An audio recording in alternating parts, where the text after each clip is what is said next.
Después de la publicación de los videos de la Gran Revelación, nos han llegado numerosas preguntas, cuestionando el contenido de los mismos.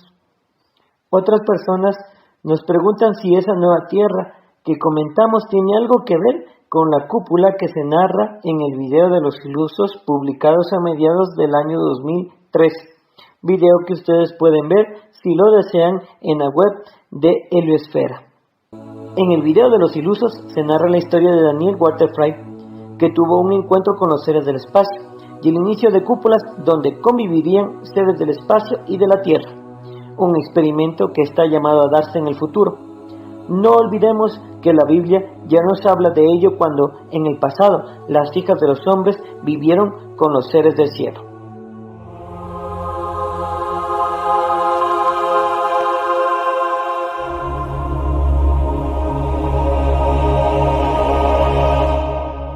Cuando la humanidad comenzó a multiplicarse sobre la faz de la tierra y las nacieron hijas, vieron los hijos de Dios que las hijas de los hombres les venían bien, y tomaron por mujeres a las que preferían de entre todas ellas.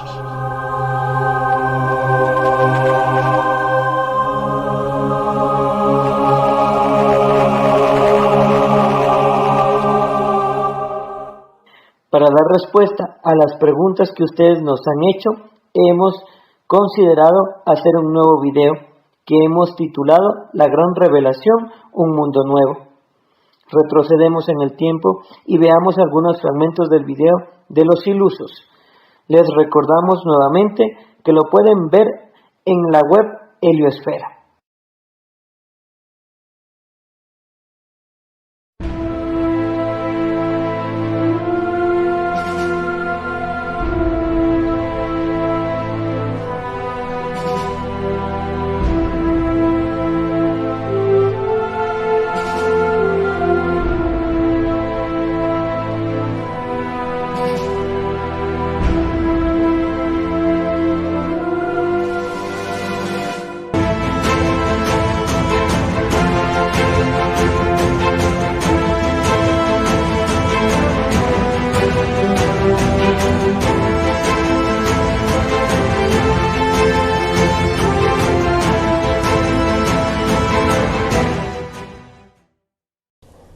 La noche del 4 de julio de 1950, el científico doctor ingeniero Daniel Walter Frey, que trabajaba en la base americana de White Sands cerca de Las Cruces, en Nuevo México, se vio sorprendido por la presencia inusitada de un platillo volante.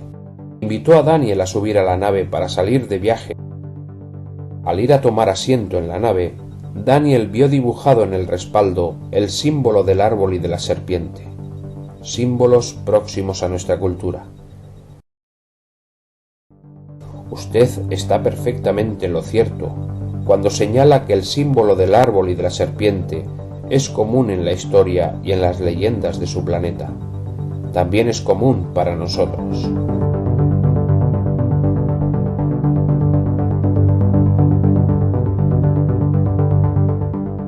Hace decenas de miles de años, algunos de nuestros antepasados vivían en la Tierra, en un pequeño continente, hoy cubierto una parte por el mar que ustedes llaman Océano Pacífico. Algunas de sus primitivas leyendas se refieren a esta masa de tierra sumergida como el continente perdido de Mu o Lemuria.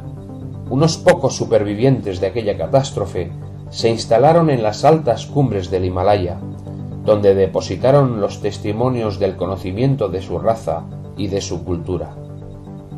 5 naves formaron parte de aquellos náufragos de la radiación atómica. Su fin era inminente. Otras 4 naves decidieron aventurarse por el espacio, aun sabiendo que no se había conseguido todavía grandes distancias interplanetarias. Pero el espíritu de supervivencia era imperioso, y optaron por lanzarse a la aventura. Una de las naves se perdió en el vacío cósmico. Las otras 3 consiguieron adaptarse a una vida nómada intergaláctica a través de miles de años de supervivencia. Después de 30.000 años, nos tocaba ahora regresar a la Tierra.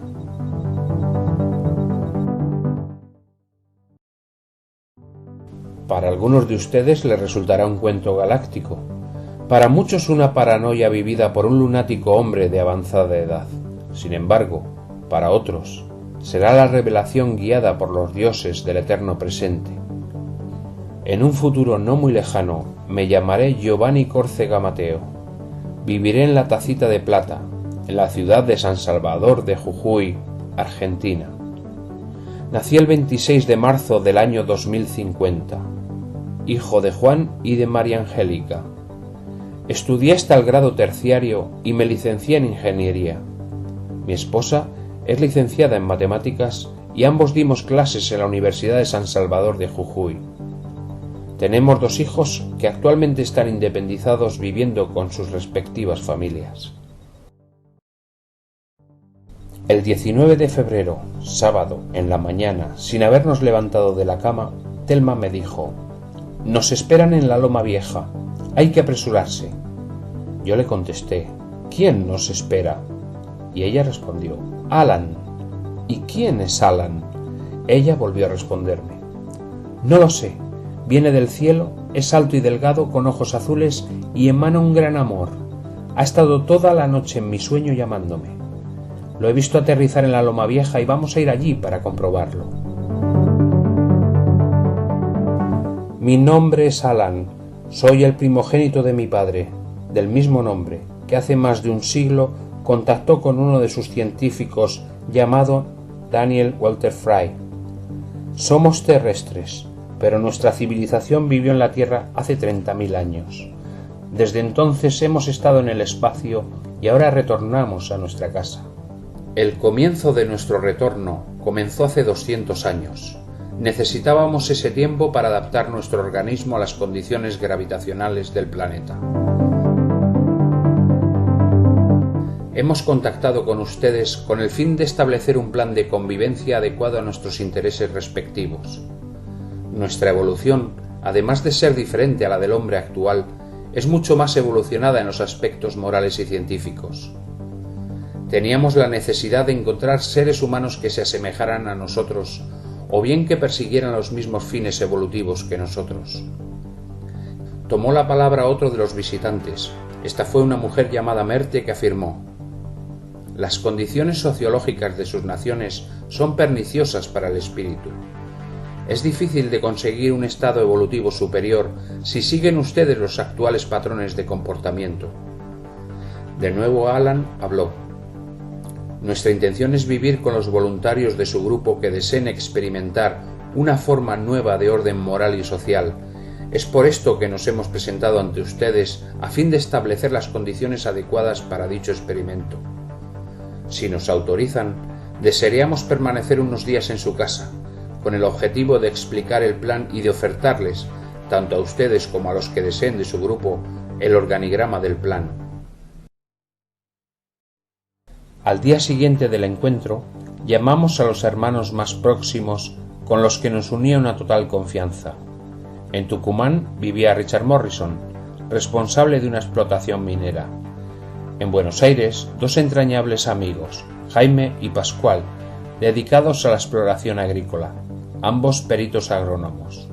Y de Mar del Plata solicité la presencia de José Canales, periodista. Cada uno de nosotros expusimos a los viajeros espaciales los problemas que se presentaban. Les dijimos que de momento en nuestro planeta no era posible la vida en comunidad, pues no estábamos preparados para ello, y al estar sometido a las directrices de ellos no funcionaría.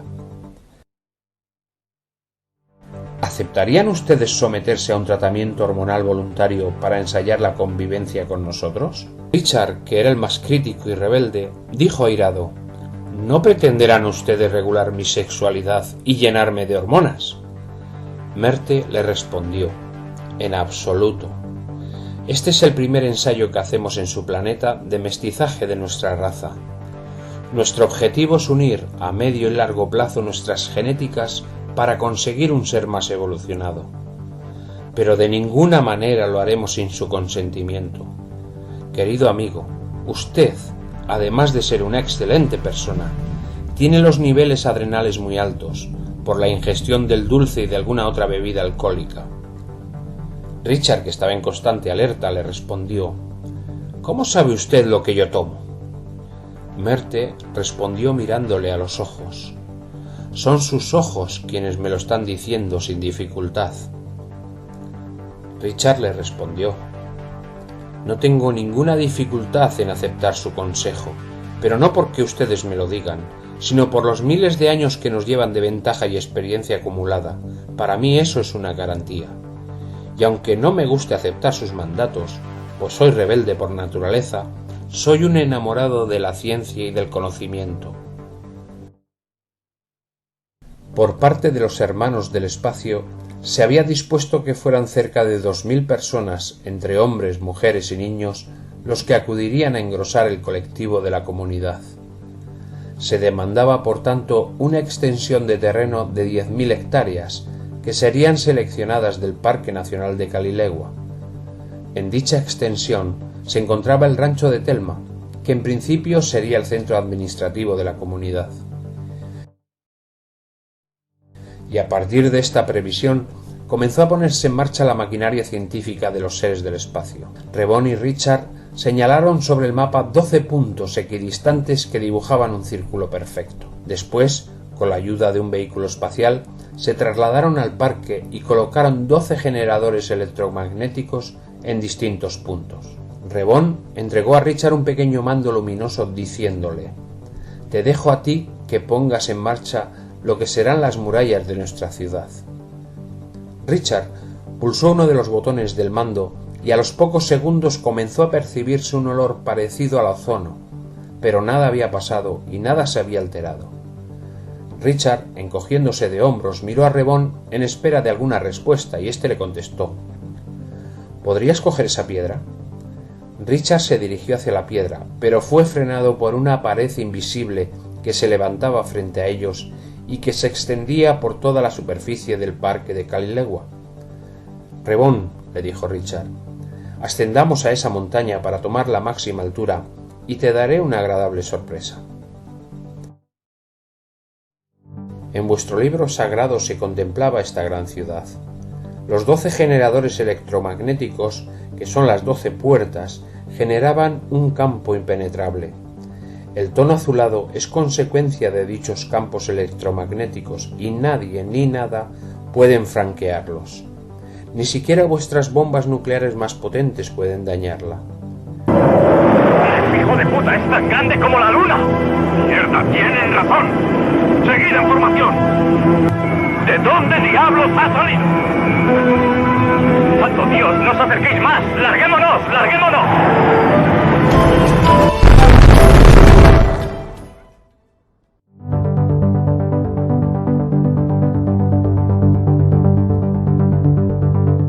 La Carta Magna era algo especialmente delicado como para confiársela solo a 2 personas.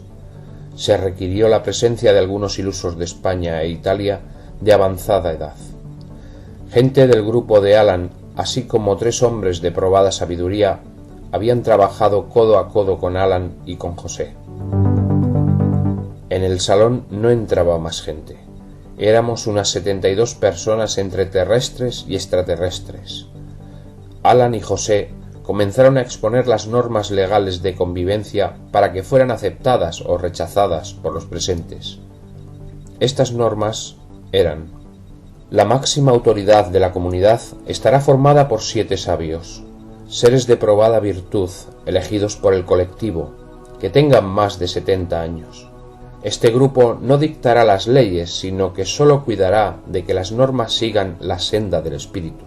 El gobierno estará formado por 12 personas elegidas entre todo el colectivo. No existirán partidos políticos, ni grupos de poder.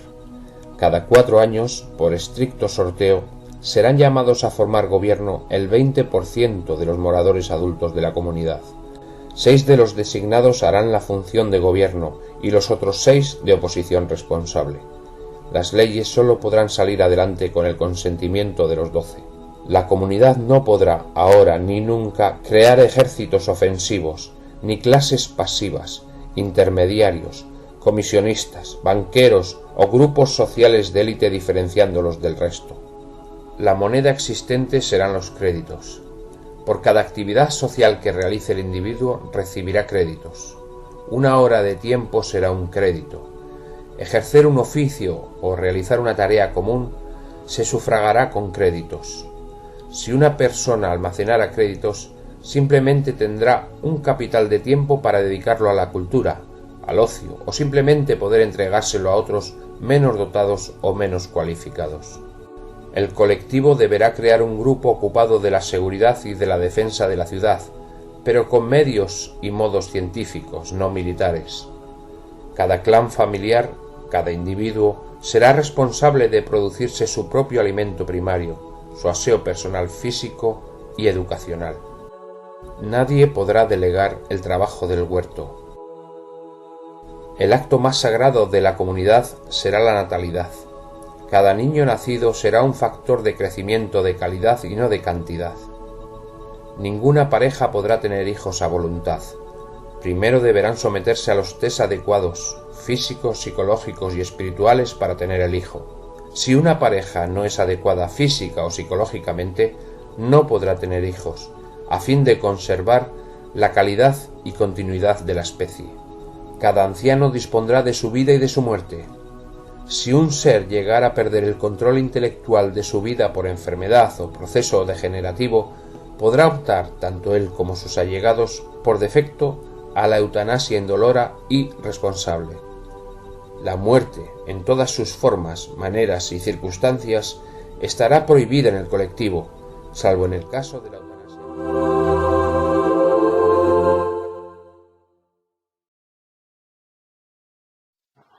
Hasta aquí el recuerdo de los ilusos. Ahora pasamos a las preguntas que ustedes nos han formulado. Para ello, en esta ocasión contamos con Yosune Fernández y Alfonso Cervera, que le transmitirá las preguntas a Alice Moreno, al que le agradecemos una vez más su disponibilidad para dar respuesta a ellas. Las hemos distribuido en 3 grupos. El primer grupo son preguntas de orden general. El segundo grupo hablaremos de los híbridos, mientras que en el tercero las preguntas están relacionadas con los ilusos. Todas las preguntas han sido respetadas como ustedes nos las han formulado. Nosotros no pasamos a afirmarles nada, pues pensamos que la verdad absoluta no está en la mente de una sola persona. Nuestro interés en contestarlas es motivarles a que se informen, piensen y entre ustedes debatan y disciernan, pues consideramos que ello nos hará libres. Para finalizar, no quiero dejar pasar esta ocasión para dirigirme a esas personas que nos han acusado de blasfemos, decirles que no somos demonios ni ángeles, y tampoco somos contactados. Somos seres conscientes al servicio del conocimiento y la investigación, y esta se la transmitimos a ustedes por si les resulta útil para su crecimiento personal e espiritual. Comenzamos con las preguntas.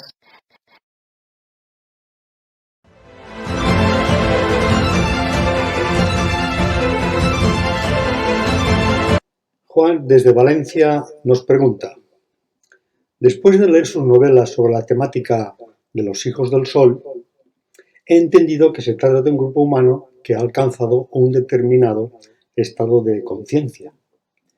Incluso, dicho colectivo ha conseguido la inmortalidad. ¿Es eso real? Bueno, nosotros somos un grupo no definido. No tenemos carnet, no tenemos acceso, no nos identificamos como una secta o como un movimiento excluyente o cerrado. Un estado de conciencia lo puede tener una persona que viva en las antípodas y que coincida en los principios éticos, morales o espirituales con nosotros.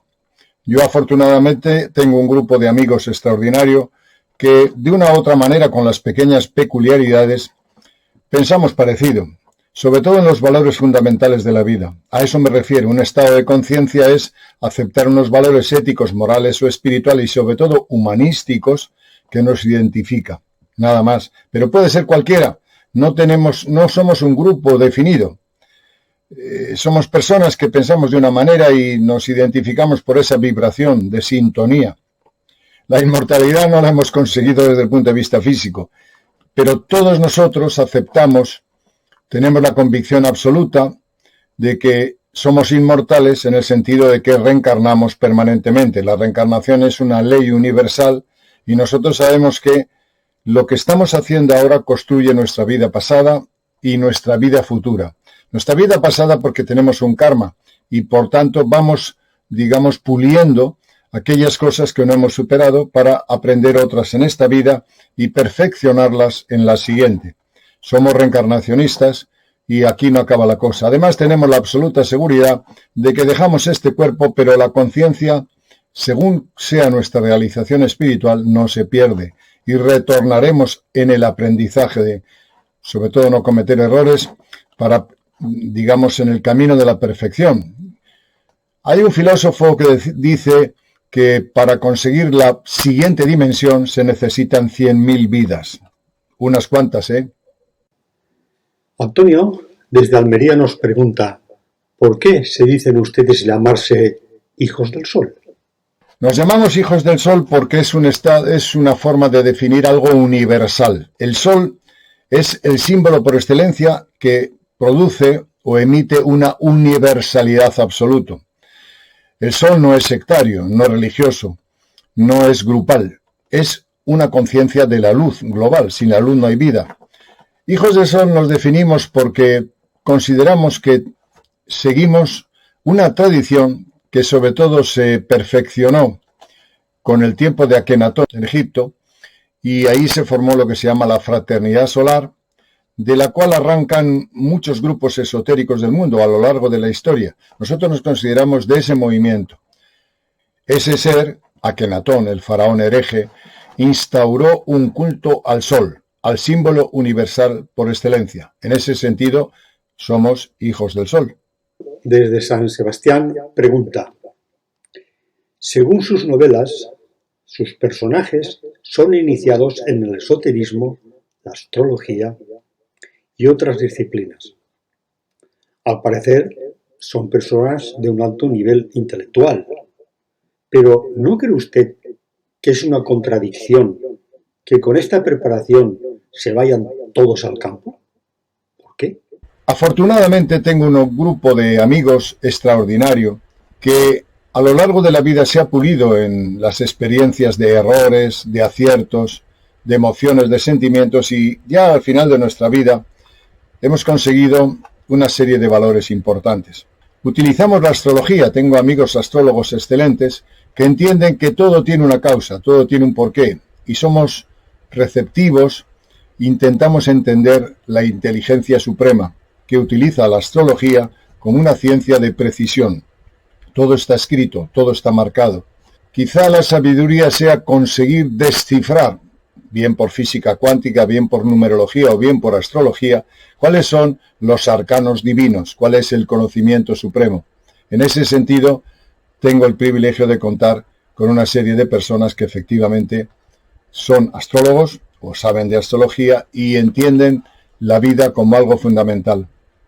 En las ciudades no se puede uno realizar bien, porque no se sintonizan con la vida es la naturaleza. Para conseguir una vibración adecuada debemos retornar a la naturaleza, a vivir en el campo, con el campo, como hacían los Pieles Rojas. No tiene sentido vivir en una ciudad sin sentir la sensibilidad que emite un árbol, un arroyo, el aire de la mañana, los pájaros, la naturaleza. Eso es la vida. Nosotros amamos la vida.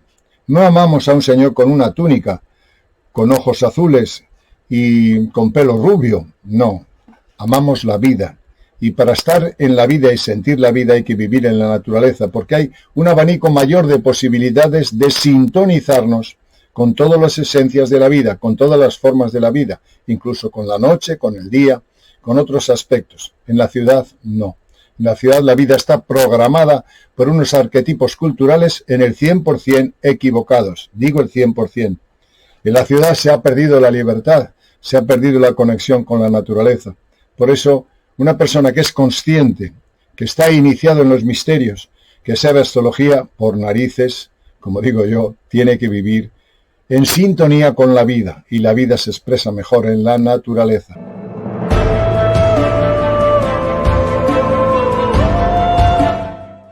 Jorge desde Oviedo nos dice: en el último vídeo de la gran revelación tiran por tierra lo que narra la Biblia sobre el Apocalipsis, que nos habla de un gran castigo divino. Todas las religiones nos hablan de ello y bajo mi modesta opinión pienso que no le falta razón viendo la trayectoria que lleva el hombre sobre la tierra. ¿No se plantean ustedes que pueden estar equivocados y esa catástrofe que esperamos sí es un castigo divino? Además, este castigo está reflejado en numerosos libros sagrados. El Apocalipsis no es más que una serie de fenómenos de preconexión, de profecía, de visualización, de una serie de iniciados, sobre todo hace 2000 años, que vieron los acontecimientos que se iban a dar en el futuro. Revelaciones. El libro de San Juan es la revelación, es lo que él vio en visión, en éxtasis. No, seguramente no lo escribió San Juan, son los gnósticos de aquel tiempo. En cualquier caso, se le atribuye a él. Esas visiones que él tuvo, solo las podía, elaborar, comparar con la cultura que tenía en ese tiempo. La cultura científica era casi nula y, por tanto, casi todo era dogmático, de tal manera que lo que no entendían o lo que les maravillaba o lo que les superaba en conciencia eran atribuido a Dios. Y, por tanto, todas esas catástrofes que veía tenían dos caminos, eran emitidas por Dios porque estaba enfadado por los pecados de los hombres. Eso es lo que en aquel tiempo, con el plano comparativo que tenían, que era nulo, podían entender y expresar. El Apocalipsis es un fenómeno astronómico que lleva consigo una serie de causas, por ejemplo, la disminución del campo magnético de la Tierra, la alteración del núcleo terrestre, que es muy grave, la elevación de la frecuencia Schumann. Todo esto está produciendo un cambio climático extraordinario, además de unas condiciones, por ejemplo, la resonancia Schumann, que ha encontrado picos de 36 hercios, cuando lo normal es que durante cientos de miles de años hayan sido 7,8, de 7,8 a 36 se produce una especie de esquizofrenia, de locura, es decir, el ritmo de 7,8 es el ritmo alfa, en el que tiene la Tierra y el cerebro cuando se sintoniza con la Tierra. Estaríamos tranquilos. A 36 estaríamos así, neuróticos. El nivel de suicidio se ha multiplicado por 10. Las situaciones de los problemas que hemos pasado hace poco con el proceso de la enfermedad que se ha pasado globalmente, nos ha sometido a un test de conciencia, de inteligencia, y el ser humano está muy por debajo del estándar que correspondería a una raza inteligente.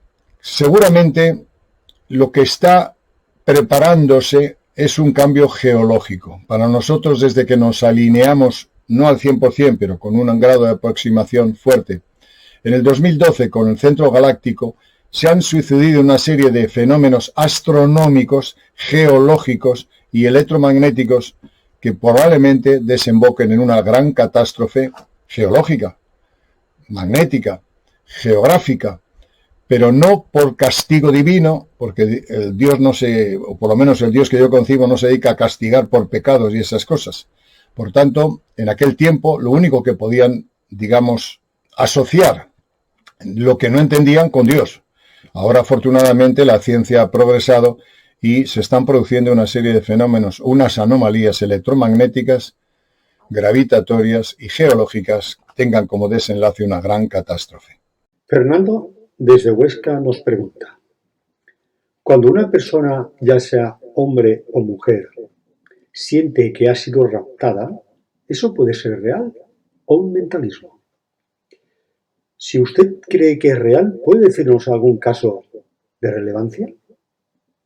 Sin duda te está refiriendo, querido amigo, a las abducciones. Bien, las abducciones, para los que no comprendan un poco muy sintéticamente lo que es que un señor que está, una señora, un señor que está en su dormitorio o que está en una situación, más o menos despreocupada del entorno que vive, sobre todo en la noche, son raptados por unas entidades, sacan los óvulos de la mujer o el esperma del hombre y están creando una raza híbrida de mezcla entre humanos, hombres o mujeres, según sea óvulo o esperma, con una raza extraterrestre. Bien, ese fenómeno no es casual, es decir, hay un fenómeno que es la parte externa o folclórica del fenómeno ovni, que es sacar fotografías, como la NASA está sacando ahora, y divulgando que hay ovnis que están invadiendo nuestro espacio. Eso está bien, pero hay otro fenómeno. John Edward Mack, el psiquiatra de Harvard, hizo una estadística mediante el sondeo psicológico y hipnótico, junto con otros autores como Jacobs o Carla Turner o otros tantos, donde llegaron a la conclusión de que el número de abducidos solo en Estados Unidos oscilaba entre 4 y 8 millones de personas. Pero fijaros, un ser humano en un centímetro cúbico de semen tiene 200 o 300 millones de espermatozoides. Es decir, y una mujer tiene muchos óvulos. Por tanto, una especie de raza o de ingeniería genética se está produciendo a través de la base humana para mezclarnos con una raza extraterrestre. ¿Por qué? Los humanos somos geniales, somos individualistas, somos capaces de lo más grande y lo más bajo. No tenemos sentido de manada ni sentido de grupo. Estas razas que están combinándose con nosotros son una manada, son un grupo uniforme. Ellos no tienen un Mozart, porque son todos Mozart.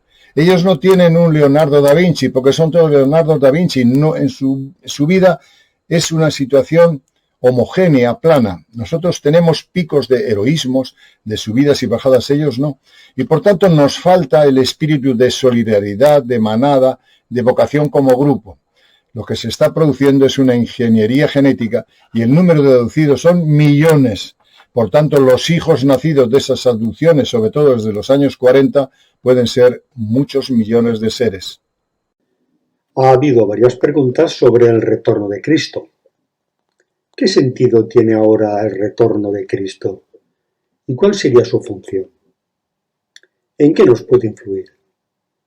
Ya que, según ustedes, las entidades superiores pueden influir en el devenir del universo. Por ejemplo, lo sucedido en el año 2012, cuando actuaron para evitarnos y protegernos de una radiación solar. Bien, la pregunta que me haces es curioso. Está vinculado a una de las novelas que escribí, que se llama El misterio del pergamino sagrado. Y está vinculada a los 2 vídeos que habéis visto anteriores, La Gran Revelación, realizados por Ricardo Herrero y nuestro grupo de trabajo. Cristo no es Jesús. Jesús es el instrumento físico, el ser que, como nazareno, hace 2000 años andaba por Palestina. Pero el concepto avatar, que lo explica muy bien la película de James Cameron, el concepto avatar es cuando un ser es compenetrado por una entidad y cambia su comportamiento. En Avatar se ve la película, que está muy bien expresada, que es un concepto más de naturaleza filosófica hindú. Jesús, el humano, el nacido de una madre, fue compenetrado en su día por una entidad. Esa entidad, los mayas le llamaban Quetzalcóatl. En Egipto era Atom.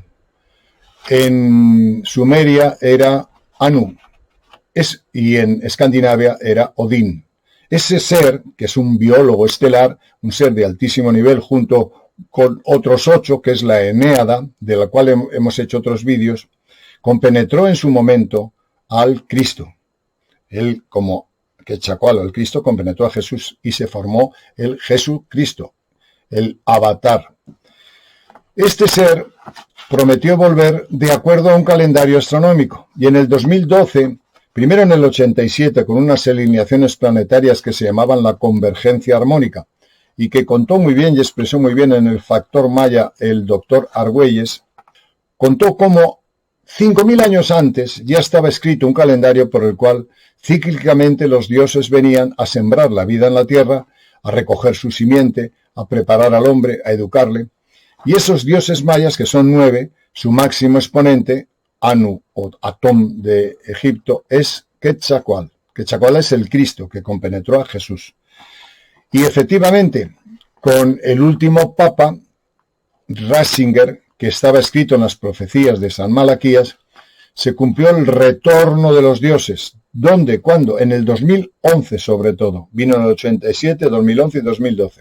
El 2011 sobre todo porque hay una alineación planetaria que se llama la Espada de Dios, que se da cada 13.000 años y que tiene que ver con el retorno de los dioses. O sea, esto es todo astronomía.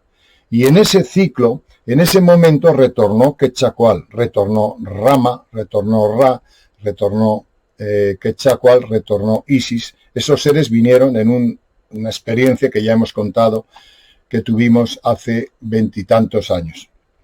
Ese retorno significa el final de un ciclo. Por tanto, como pusimos en la novela, el Papa Ratzinger lo sabía y dimitió. Dimitió porque la Iglesia ya no tenía sentido, porque Quetzalcóatl había vuelto, el Cristo había vuelto como había prometido, pero se había marchado en una astronave, en las nubes. En las nubes se cae uno, tuvo que marcharse en algún avión, en algo parecido, en una astronave, y regresó en una astronave, en una experiencia de contacto que está contado en nuestros 2 vídeos anteriores. Por tanto, el retorno de Cristo significa el final de un ciclo, el comienzo o la definición del Apocalipsis, no como un castigo, sino como un cambio, donde todo será hecho de nuevo, y efectivamente Ratzinger lo sabía y dimitió. No es ni más ni menos que eso. Una persona que se considera gnóstico nos pregunta: ¿de qué sirvió la venida de Juan el Bautista, considerado por ustedes el Mesías y maestro de los mandeos, si después vino Jesús y se puso él como el Mesías? ¿Cómo los seres que ustedes hablan lo pudieron permitir? Y al hacerlo, la humanidad retrocedió en su evolución. Esta es una pregunta interesante. Yo os recomiendo siempre que leáis un libro que se llama Las Máscaras de Cristo. Las Máscaras de Cristo.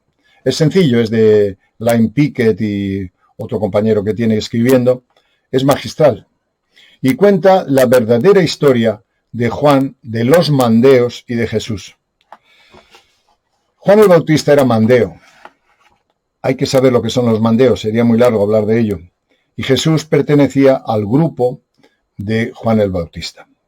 El que recibió en primera instancia, al principio, como reconoce la Biblia, la revelación del ángel a Zacarías, el padre de Juan, fue Juan el Bautista o Zacarías como padre de Juan el Bautista. Y le dijeron que iba a tener un hijo prodigioso, que iba a ser un Mesías, etcétera, etcétera.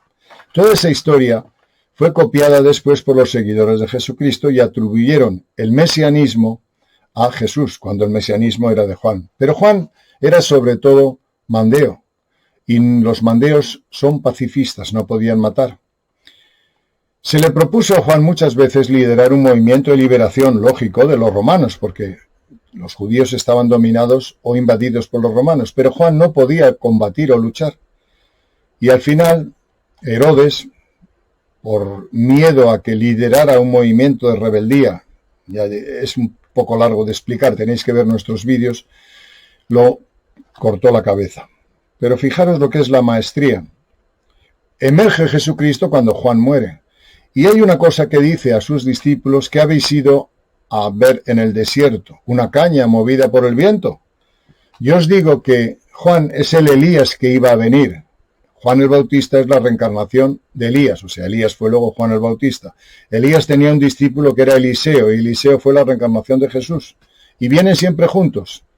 Elías, Eliseo, el discípulo, Juan el Bautista, Jesús. Siempre lo mismo, se reencarnaron igual.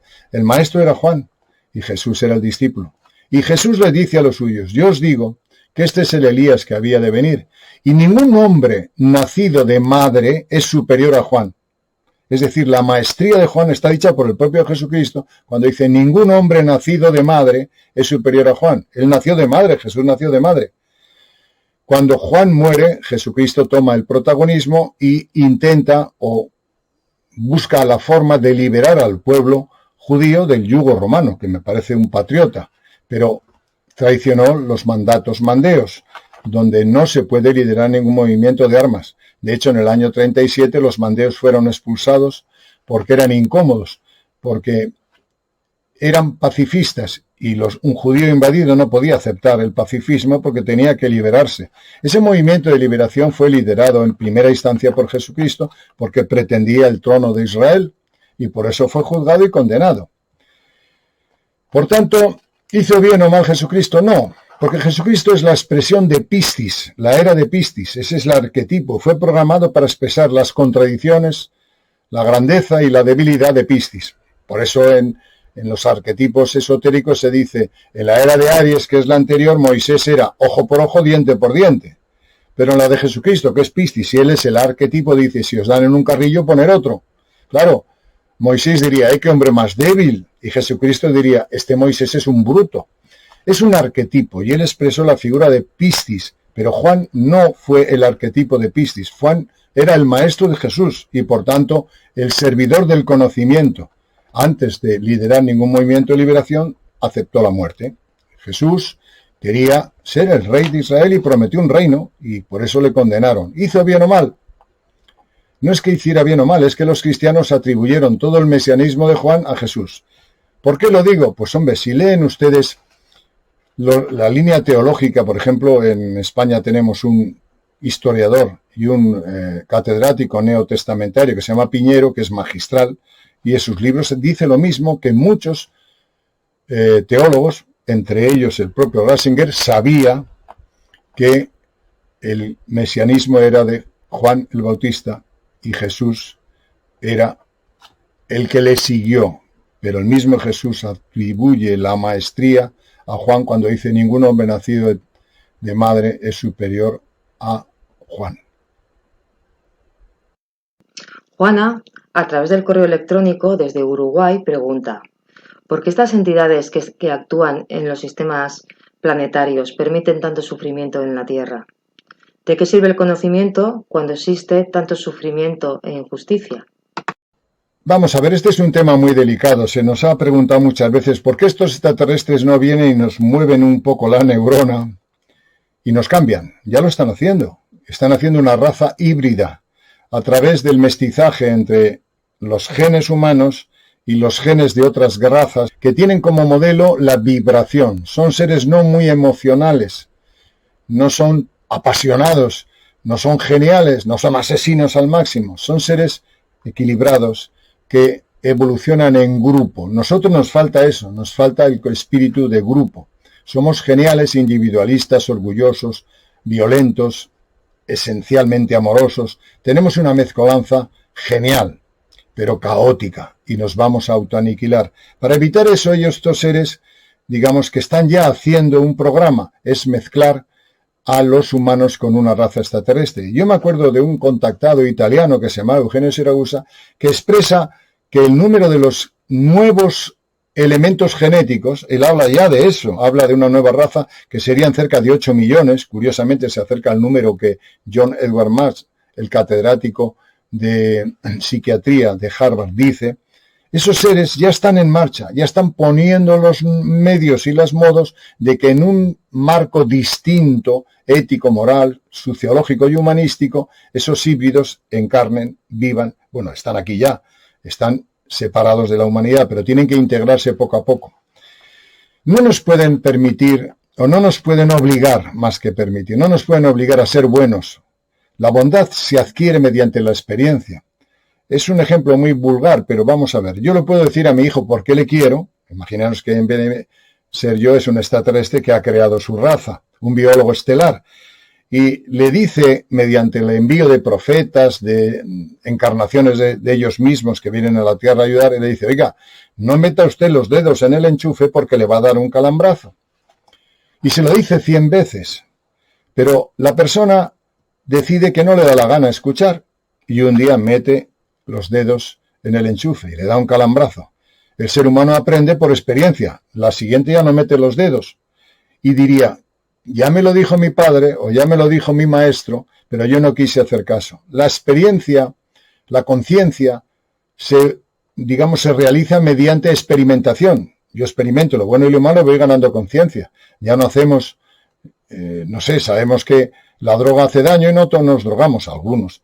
Sabemos que la serpiente tiene un veneno que nos perjudica y nos preservamos y hacemos antídotos. Es decir, la vocación del ser humano es aprender para realizarnos como seres. No nos pueden obligar a evolucionar porque no sería nuestra evolución, sería la de ellos impuesta. Yo no se lo hago a mis gallinas. Les doy lo mejor que tengo para comer, les intento ayudar, pero no les puedo castrar ni obligar hasta el punto de mermar su libertad. Es una ley universal. En el universo no se puede acelerar o implicar un cambio contra la voluntad de un sujeto.